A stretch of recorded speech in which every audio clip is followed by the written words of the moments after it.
everyone. Welcome to the Guatemala Life and Culture podcast. I am your host, Jeff Bray, and I'm here with my co-host, Don Hoffmeyer. Don, how you doing? Doing well, thanks. Awesome. So we're really excited about this podcast series. It's something that we've been wanting to do for quite a while now. And there's two goals for this series. One is to help educate our community about our Guatemalan neighbors, and we'll be talking about what life's like in Guatemala, history, how and why they come to our area, and what life is like once they're here. But the second part of it is we also want to leave a historical narrative, something that people can refer to years in the future, to where they can look back and see what life was really like when we had this wave of Guatemalan immigrants coming to our community, something that young people who were born and raised in a Guatemalan family can look back and say like, oh, I didn't realize that was what was going on when my parents first immigrated here.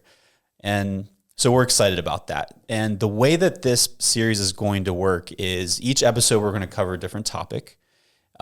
And for those of you who have seen my Guatemala Life and Culture presentation, we're going to follow a similar format to that. So for this first episode, we will be introducing ourselves as hosts, tell you a little bit about ourselves, how we got involved in the Guatemalan community and how long we've been involved. And the second part of this episode, we will be talking about culture, because culture is at the foundation of everything that we're going to be talking about. And if we don't understand what culture is, then it's going to be really difficult to understand the rest of the content for the series. For this series, we are going to take a journey together, and that journey is really founded in empathy. And one of the great things about empathy is we don't always have to agree with what someone else is doing, how they're living their life, but what we can do is put ourselves in their shoes. And that's really important for this podcast series. Is it doesn't matter your religious background, your political background. What we're providing for you is really just facts about the daily life. This is who the community is, and then you can take that and kind of come to your own conclusions. But we really just want to provide a kind of behind the curtain look at the Guatemalan community, and an important part of that is empathy. And we'll talk a little bit more about that as we go on. So with that empathy in mind, we'll talk about the history of Guatemala. We'll talk about, where they come from in Guatemala, what life is like there, how and why they come to the United States, and what life in the United States is like. Sounds great. Yeah. Awesome. So with that being said, we'll get into our first episode. And in this first episode, we're simply just introducing ourselves as hosts, telling you a little bit about who we are, how we've been involved with the Guatemalan community, and why we do what we do. And then we'll finish up with talking a little bit about culture and how that, in addition to empathy, is kind of the foundation for the series, and understanding that will be very important to future episodes. So you ready? I'm ready. All right. You ready? All right, so let's get going on episode 1, introductions and the foundations of culture. Let's do it. So to get going here, I'll tell you a little bit about myself. My name is Jeff Bray, and I've been working with the Guatemalan community for a little over 12 years now, in a bunch of different capacities. And I'm originally from Columbus, and honestly, Tuscarawas County was one of the last places I thought I would end up. But one thing led to another, and I started working at New Philadelphia City Schools in a part-time capacity to actually raise money to move overseas. But during that time, I got to know the students, I got to know the families, and it became very apparent that all the reasons I felt called or wanted to go overseas was actually right here in this small Tuscarawas County. Yeah. And I was actually really surprised to hear that there was a large Guatemala population. And I had learned Spanish while traveling, and so coming in and getting to know those families, it became really difficult to imagine moving on when there was so much need here just from a resource perspective and from an understanding perspective. You had this new immigrant community, or relatively new, and very little things to connect the gap between, individuals who have been here their entire lives and these new immigrants. And so over the last 12 years, like I said, in different capacities, just working with the population, and really excited that we finally get to do this podcast, because we're really going to be able to talk about lessons learned, things learned over that period of time, and even some individuals who have been doing this longer than I have. And so that's a little bit about myself. And as we go through the series, we'll be able to talk a little bit more about our experiences, but I'll pass it over to Dawn. All right. Thanks, Jeff. Well, my name is Dawn Hoffmeyer, and I have been living in the community in Tuscarawas County for about 6 years. I'm in my 6th year now, so just about halfway. I've got some catching up to do, but I grew up in Northeast Ohio, was born in Massillon. We moved around a lot when I was a kid, but it's kind of same as you. It seemed like I was destined to come back to this area, not knowing at all what the population was at the time. But long story short, after college, I traveled with a missions organization called Youth with a Mission, based in Chile. So I wanted to have an out of this country experience, but had no idea what that was going to look like. And why did I pick Chile? Well, just because the opportunity presented itself. So I had no idea that I was going to pick up Spanish while I was during my years with Youth with a Mission, but I did. And I remember the very first teaching that I saw where there was an interpreter. The teaching was in Spanish into English, and from the first moment I was just fascinated. So that was just a different experience of more of a discipleship and missions training experience that I did for several years, but I had no idea that picking up another language would come from it. And now the opportunities, the doors that has opened, I consider to have been way more of an education than any of my college years combined. So yeah, I traveled for a couple of years, and I would say that also was very foundational for understanding different cultures and seeing a world beyond Northeast Ohio, what I'd always known. And long story short, I ended up back in Dover because I have a sister who is very local, and she had always told me for years that there was a large Guatemalan population. But I really did not know what that meant. And I know we'll get into this later, but I didn't know that there were other languages in Guatemala other than Spanish. So I thought, now with my language ability, I'm in, that'll be great. And yes, it is great, but I had no idea. Just to give a little teaser, there's so much more involved to the Guatemalan culture that I did not understand at the time. So since 2018, I've been in the area between Dover and New Philly, and I have now been working with New Philly City Schools as a bilingual parapro, as well as with a local medical interpreting agency called Clear Communications. So those experiences have more than broadened my view of not only Guatemalan culture, but just Latino culture in general, living in the States. Which is very different from my overseas experience. So yeah, the past several years have been a nice integration of the two. And like you said, Jeff, a lot of things that I was looking for in future plans, like teaching English overseas or, just living somewhere else, that's very exciting. And, the adventurous spirit in you, just if you're able to do it, you're like, why not? Let's just move, But then realizing that those opportunities are literally right here locally, that's just been, same thing. I've been kind of doing the same thing as you, realizing that I can have this very different cultural life, not just experience, but life here as well.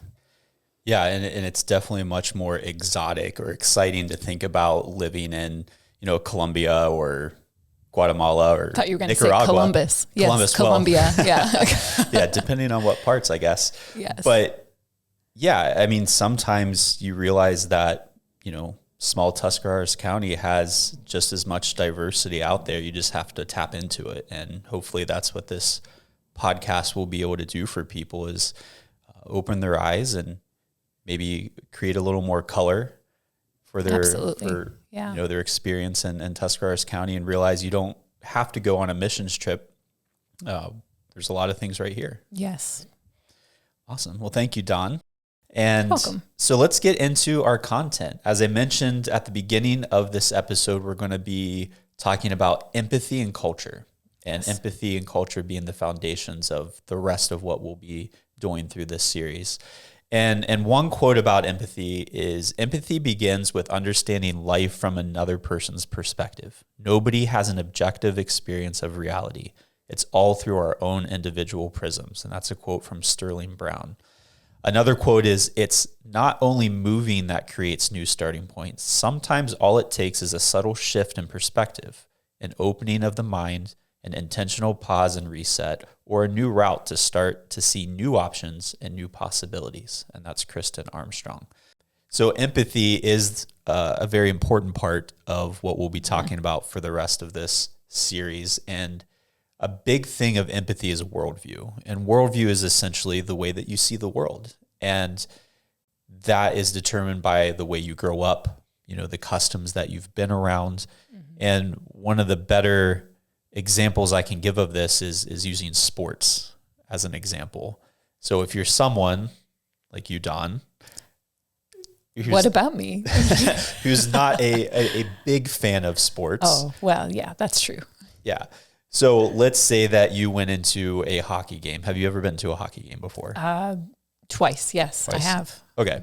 I've seen Mighty Ducks a few times too. Well, okay. That's where I would be starting from. That's a great That's example. My context, yes. Yeah, context matters. Yes. And sometimes media doesn't always give us the right context of that is true. What sports is, right? Yeah, so, think back to that first time that you walked into a hockey game, or for people that are watching or listening to this, think of a time that you went into, whether it's a sport or something else you're completely unfamiliar with. What were you feeling?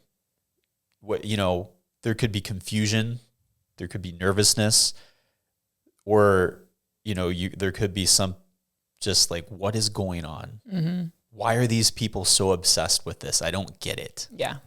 No understanding of what it's about. No understanding, because you don't have that worldview.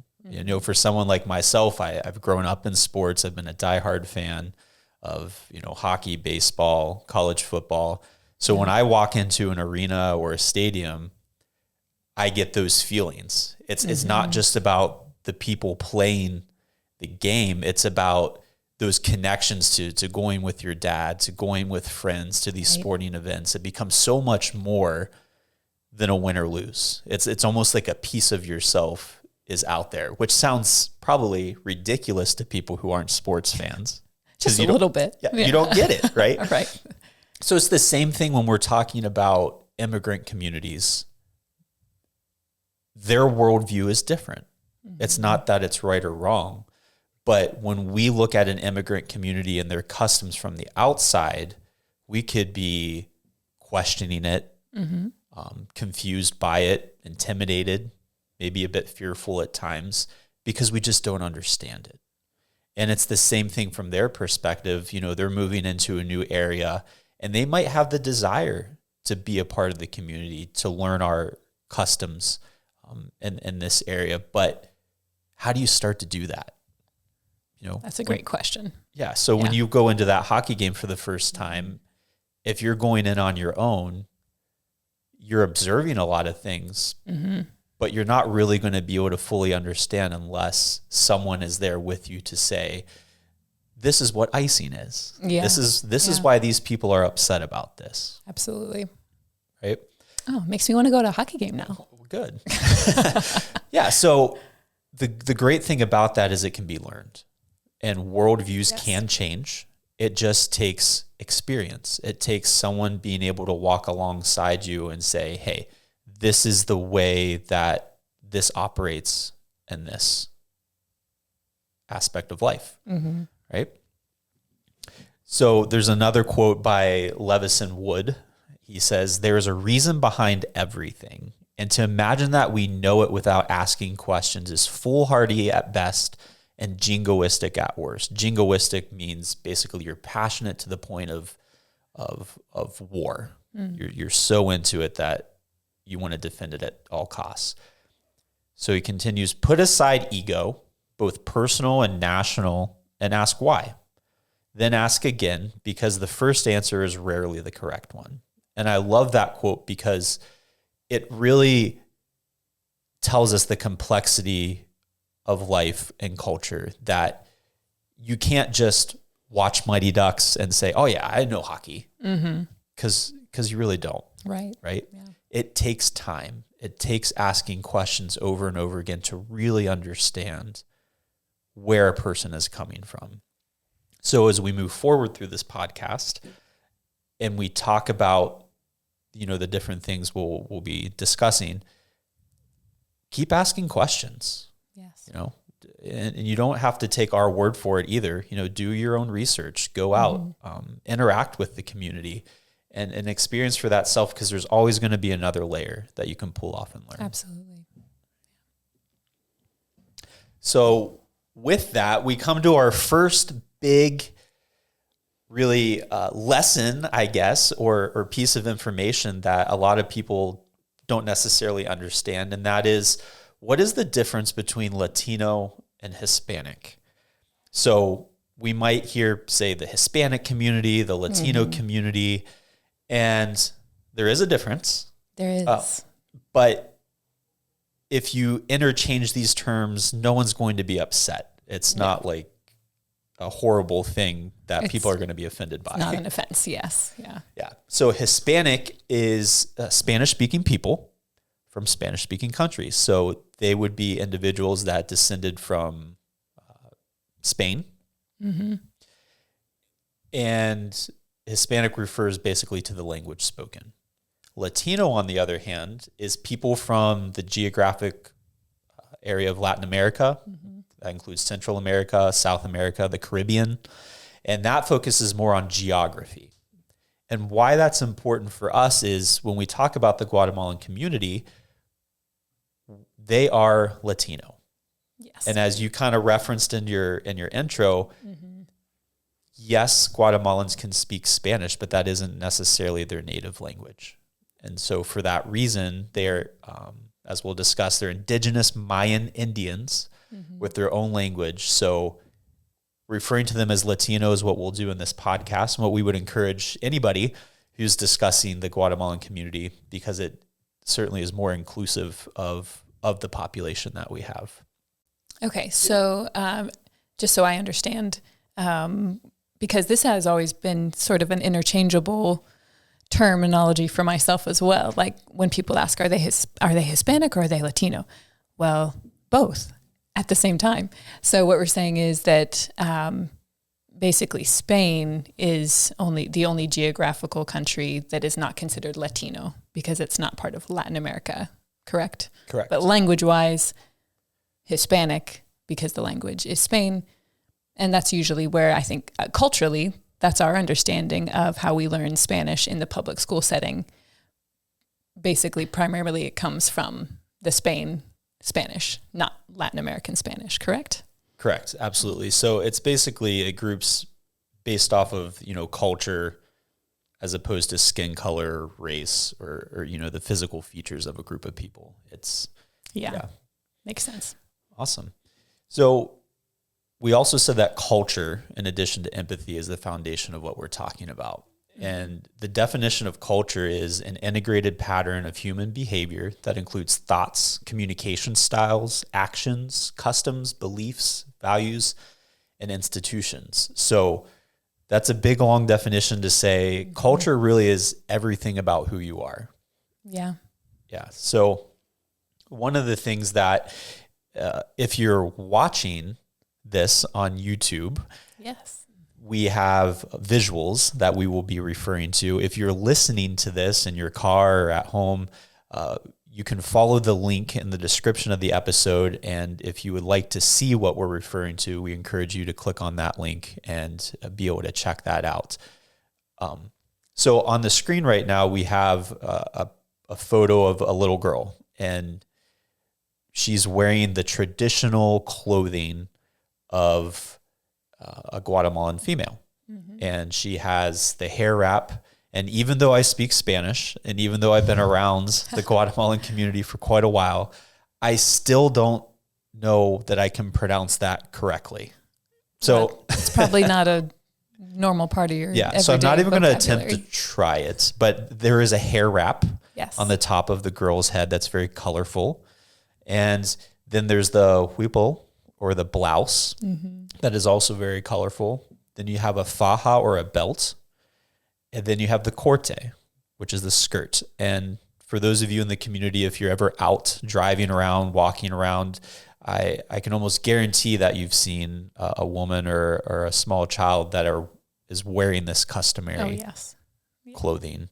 And Don, do you want to tell us a little bit about the corte and how you can actually tell where in Guatemala a person's from based off of the design or the color of their corte? And I just want to say I'm such an expert because I've actually donned a corte once in my life when I visited Guatemala. I can happily say that I haven't. I'm glad you haven't. Yeah. Yes. And also the belt. So to describe the corte, it wraps around. It's a pretty thick skirt that wraps around, your waist and covers all your legs. And then the belt goes over top to hold it in place. So not like a loop around through any loops belt like we would think of. So it's all very secure. And the pattern of the corte or the skirt is what gives away where someone is from, or tells where a woman would be from what village or what area of Guatemala, what department. So, and I'm familiar with the ones that I've visited, Neba, Quiche. So, that would just tell you a little bit geographically where someone is from.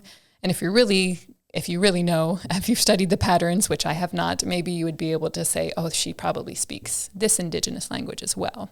Absolutely. So it's just the design, the pattern. Mm-hmm. Yeah. And so the little girl in this photo, she's wearing a corte that would be from the Neba area. Correct. It's mainly red with some patterned striping. So if you're out and about and you see that, the woman is more than likely, not always, but more than likely from the Neba area of Guatemala and speaks the language of Ixil, in addition to possibly Spanish. Mm-hmm.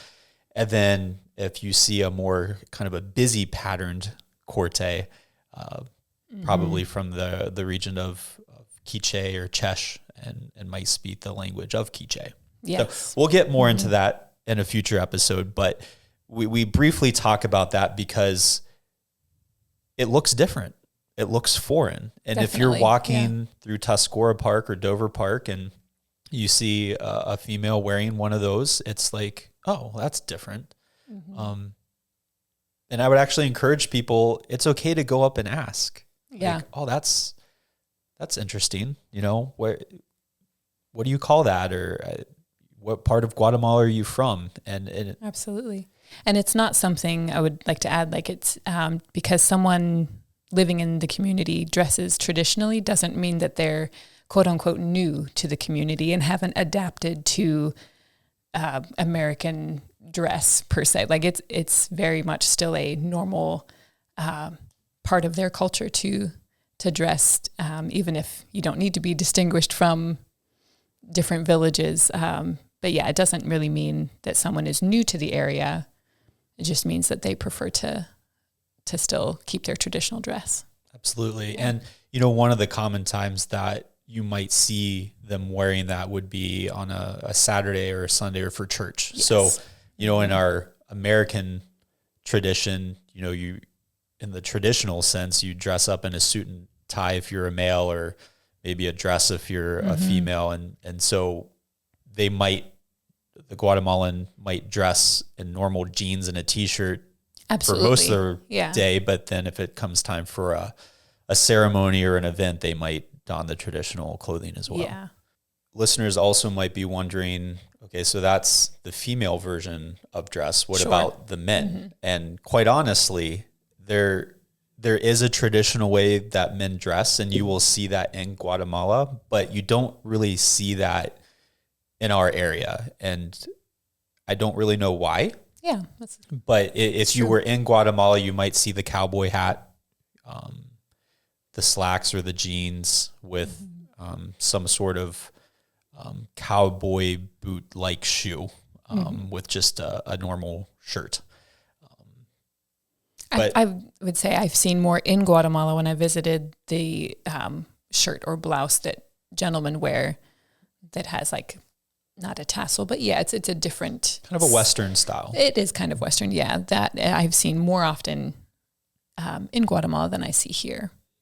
You're right; it's more of just a button-up shirt. Yeah. And going off of, the traditional way in America that we would have dressed for church is you will see a lot of the men and boys wearing a suit. Yes. To church still dressing up for things like that. So as we continue to talk about culture here, a lot of the culture that you'll see in an individual, and Don kind of touched on this, just because they're wearing the traditional clothing or you hear them speaking an indigenous language or Spanish, it doesn't mean that they don't know English. Correct. It doesn't mean that they haven't been in the United States for a while. But based off of the amount of time that someone's been in Ohio and Tuscarawas County is going to depend on how acculturated they are, how used to our customs they are. And the other thing about culture is there's things that we see, we hear, we feel. That's food, music, dress, as we've talked about, language, certain festivals that they partake in. Those are things that we can see about culture. But there's a lot of things about culture that we can't see, and that's under the surface. And that could be what they value, religious beliefs, views on how you raise kids, leadership styles, how you view yourself, and numerous other things. Oh, yeah. And those are the things that we hope to unpack in this podcast series to kind of go beneath the surface and go beyond what you see and hear on a daily basis. Yeah. So a few of those things that we'll touch on now is Guatemalans typically have a greater respect for authority, and they kind of know, for lack of a better term, one's place. And so again, when we talk about these things, it doesn't mean every Guatemalan that you see is going to fit into this. Just like every person from Tuscarawas County, you can't pin down into a box. Yeah. So let's keep that in mind. But generally speaking, there's a lot of Guatemalans that do have that respect for authority. And I don't know if you can kind of explain from your experiences, Don, what that looks like for them. Yeah. So in my experience in the educational as well as medical field, because I work as an interpreter in both, I definitely see this. I wouldn't have been able to describe it beforehand, but it makes perfect sense now that, say, I'm with a patient in triage and then in the ER, with a sick child that has a fever, something pretty common. I think that the way the respect is often shown for the doctors is that the parents might speak less or not know what to say to give the healthcare providers information on why their child, like when the symptoms started. And obviously that's their job, is the healthcare providers ask all of the questions, to get those answers repeatedly. But so I think that a way that I've seen Guatemalans, parents in particular, show respect is they won't offer anything unless the doctor thinks it's necessary to ask. And because they're the expert. Because they're the doctor's the expert. On the opposite, I know that, seeing an American parent or family come in kind of demanding I know that this is what's wrong with my child because I've, of this and this and this, and they're more so telling the healthcare professionals, and that's not really out of disrespect. It doesn't have to be. It's just a more informed, this is what I know, so help me with what I don't know. But I think more the silence of someone who understands less of how that works culturally in the healthcare system. That's the attitude, is they're saying, well, you're the doctor, you're the nurse. Like, who am I to tell you? And then when presented with maybe different options for care, the response will most often be, well, whatever you think is best. I'll go with your expert advice. Yeah. And I think we see that in the schools as well. Yes. For a parent-teacher conference, the parents do care deeply, for the education of their child. But from the outside, it might seem like they don't, because maybe they don't ask as many questions as an Anglo or an American parent. And again, it goes back to worldview of, have they ever been in a situation where you come into a school and you get to sit down with the teacher and have a discussion about your kid's education? Yes. They might not have ever done that before. And so when a teacher asks, what do you think? Just like you were saying with the medical personnel, they might be like, I don't know. I mean, you're the teacher. Like, you tell me what I should be doing. Yes. Or for example, I would think in that setting, in different meetings, whether they're teacher conferences, IEP meetings, where you're going more in depth into the overall, like, child as a whole, not just in education, not just at home, but asking parents things like, what are some weaknesses? Maybe what are some areas of growth? What are some strengths that your student has? If you've never been asked that question before, you might say, well, they're really nice, or they put away the dishes when I ask them to, which is a strength. And then you're like, okay, yeah, let's keep going with that. And then oftentimes, the overall respect is shown in the way they hold their children to respect. Yes. The question that I always hear in parent-teacher conferences at the end of everything, any other questions? Well, how are they behaving in class? Are they respectful to the teacher? Do they fight with other students? The overall behavior, just that's more outwardly. Are they respectful? Because respect is such an important value culturally. Absolutely.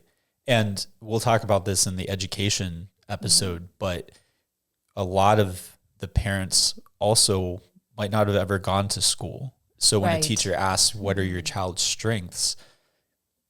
They don't really know what to look for in their kid, because maybe they're not able to help their child in the way other parents might be able to. So there is a lot more of an emphasis on how they behave, how they interact.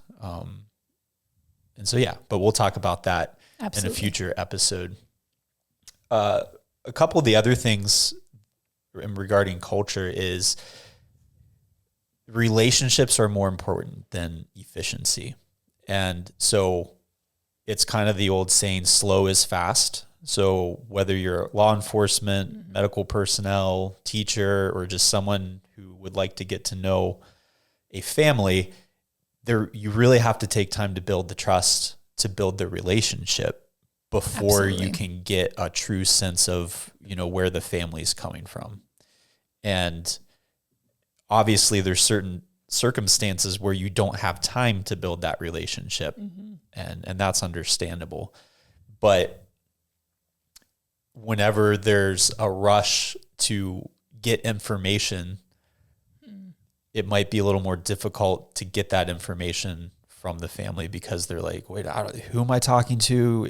What do they do? What's this all about? And they can be a little overwhelmed, because culturally, again, their worldview, they're used to kind of a slower pace for things. Yeah. I heard this described, or I was given a description just in my first weeks, probably in Chile, that for the Latino versus American work ethic as Americans, or westernized, like Europeans, whatever, culture, that we do value efficiency. So it's more independent and individualized. My mentality going into my workday or project is, I need to focus. This is, relationships are over here, but right now the priority is to work. And on the opposite, in a more Latino culture, or the value for work ethic is let's do this together, and we work better together. And it's more important that I listen to how your family is doing as we're working than saying, that's for later, or that's a separate category of work. They kind of mesh together where you're still valuing the individual, but also focused on, you kind of do it at the same time. And we could argue there's pros and cons to being solely focused on getting the job done and also interacting at the same time. But yeah, and I think that kind of slides into our next point of, culturally speaking, it's not so much future oriented or future focused. It's day to day. Present. Yeah. So going along with the efficiency, it's okay. So something might start at 4:00. And for us Westerners, we're like, yeah, I need to be there at 3:45 to make sure that I'm on time. Yeah. But in the Latino culture, in the Guatemalan culture, something might start at 4, but it really might not start until 5. And correct. I remember I was in Guatemala on one of my trips, and I came across this meme, and it was this guy. It was a cartoon, but it was this guy sitting in the middle of all these empty chairs, saying that I'm here for the party, and it was just like, that's what it's like to show up on time at a Guatemalan party. You're going to be the only one there, and you're going to sit there for a while. Yeah, it has not started yet. So that just kind of goes into the relationships and into how they've operated in the past. And so that's why also in our society, we're so focused on calendars and setting up appointments for months in the future. Our Guatemalan population just isn't used to that. They don't do that in the aldeas or villages where they come from. So whether you're the school and you say, hey, 2 months from now, we're going to have this field trip, or, your kid's appointment is going to be May 3rd and it's only February. More than likely, they're not going to remember that appointment. Right. Or for a myriad of other reasons. I've given this example too. Family is very important. Yes. Family is more important than the individual. So even though parents agree that education is very important, let's say you're a middle schooler and you have a guitar concert or a choir concert, and it's for a grade. Say it's worth 100 points. Yeah. And you go home and your parents have to go to work, or they have to go, get the groceries. And because they didn't have that on the calendar, they didn't schedule around that. So now that middle schooler is caught in between of, my parents want me to stay home while they do this task for the family and watch my younger siblings. But the school is also expecting me to be at this choir concert. So either way you look at it, that student's kind of at a crossroads of, oh man, if I do this, my parents will be mad or disappointed. Or if I do this, the school's going to be like, where were you? Right. So that's just where culture can kind of get in the way, where, if you're not scheduling things and just that focus on the present and on the family over the individual's needs. Yeah. Yeah. Oftentimes it is more efficient to send out a reminder or a call about a meeting just a few days before instead of a month ahead, because culturally as well, like we always send out reminders when the date comes closer. So it's almost just like there's no need for the broad, hey, this is going to happen in the future. It's just, when is it happening? A couple of days beforehand is just to some people that would stress them out, because you need to have your calendar planned. Yeah. I have things on my Google Calendar for next year already. Yeah, so I'm all about that, but yeah. And so I think that's just important to remember. It's okay to send those reminders out early, but if you're in a profession where you're working with the Guatemalan population, just maybe take the extra little bit of effort to send that reminder phone call. And as we'll talk about when we talk about language and education, verbal reminders and communication is the best way to go. Absolutely. But stay tuned for a future episode to learn more about Yes. that. Okay, so that brings us to the end of our first episode. We really thank everyone for taking the time to listen. And so we've laid that foundation for empathy, talked about culture. And so our next episode, we're going to talk specifically about where are they from? Where are the Guatemalans from? Not just, we know they're from Guatemala, right, but where in Guatemala are they from? And talk about what life is like in the aldeas, which is another word for village, and their towns. And so that's our next step in this journey of empathy, of really immersing ourselves into what is life like there, so that we can start to see a little bit of their worldview to provide context. So again, we thank you for joining us on this episode, and we hope you join us for episode 2.